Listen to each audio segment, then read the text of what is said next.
The platinum card gleamed under the bright lights as Marcus Kane handed it to the receptionist. She smiled warmly, scanning the exclusive membership that cost more than most people's annual salary. "Welcome back, Mr. Kane," she said, her voice filled with genuine respect. Marcus nodded politely, adjusting his tailored Armani suit as he walked into the premium lounge. Crystal glasses clinked softly in the background. Leather chairs faced floor-to-ceiling windows overlooking the runway. This was his world: success, luxury, respect. His phone buzzed with notifications. Stock prices climbing. Board meetings scheduled. Merger deals pending. Marcus Kane, CEO of TechFlow Industries, was flying to close a $2 billion acquisition. First-class Seat 1A awaited him, just like always. Flight 447 began boarding.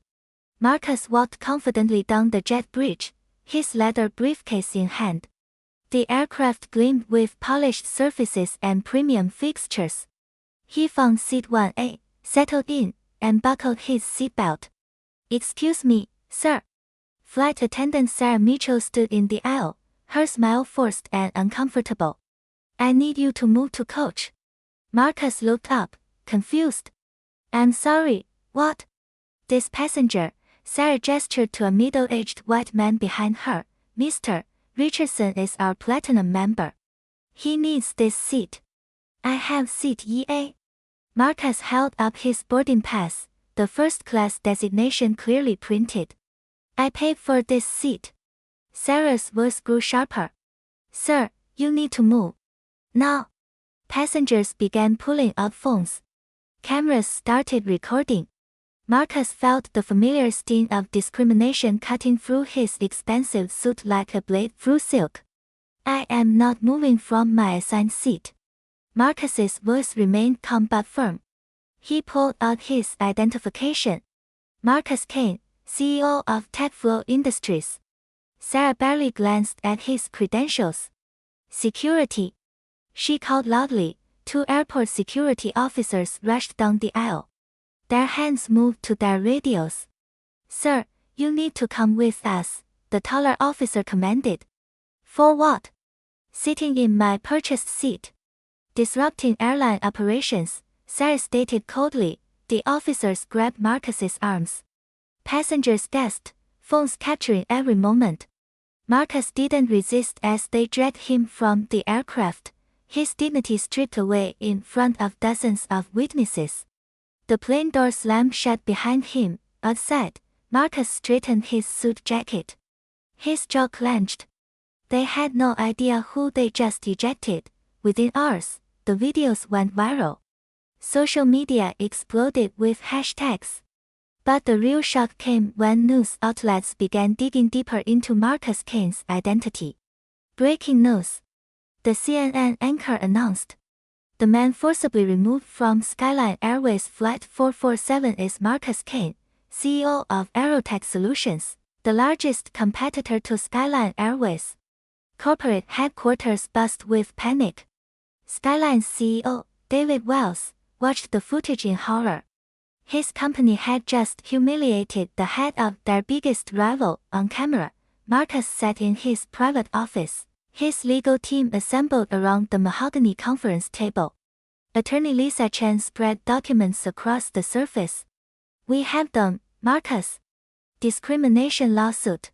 Civil rights violation. Public humiliation." "This isn't just about me," Marcus said quietly. "How many others has this airline treated this way? How many people without cameras? Without lawyers? Without power?" His assistant knocked. "Sir, the phone hasn't stopped ringing. Every major news network wants an interview." Marcus smiled grimly. "Schedule them all." The lawsuit filing sent shockwaves through the aviation industry. Marcus's legal team, led by civil rights attorney Lisa Chen, presented a mountain of evidence. Security footage revealed a pattern of discriminatory seating practices targeting minority passengers. "Your Honor," Lisa addressed the federal court, "this case represents systemic racism within Skyline Airways. We have documented 47 similar incidents in the past 2 years alone. Skyline's stock price plummeted 30% in one day. Major corporations canceled their corporate travel contracts. Celebrity endorsements vanished overnight. The airline's board of directors called emergency meetings as shareholders demanded answers. Federal investigators launched a comprehensive audit. The Department of Justice opened a civil rights investigation. Employee testimonies revealed company training materials that included coded language encouraging staff to prioritize premium appearance passengers over others. Sarah Mitchell, the flight attendant, faced immediate termination. Security officers involved were suspended pending investigation. Airport management scrambled to distance themselves from the incident, but Marcus wasn't finished. He organized boycotts, leveraged his business connections, and used his platform to amplify other discrimination victims.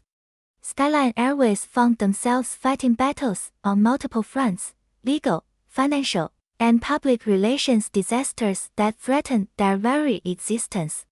Justice delayed is justice denied, Marcus declared during a primetime interview. But justice served sends a message that discrimination has consequences. 6 months later, the gavel fell with finality.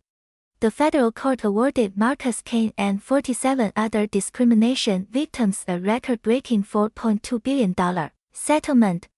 Skyline Airways faced bankruptcy, forced to restructure completely under court supervision.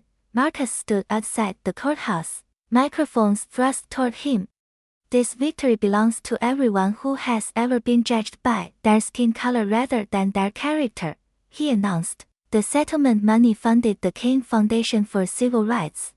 New federal regulations mandated bias training for all airline personnel. Skyline's new leadership implemented strict anti-discrimination policies, monitored by independent oversight committees. Marcus boarded his next flight months later. The crew treated every passenger with equal respect and dignity.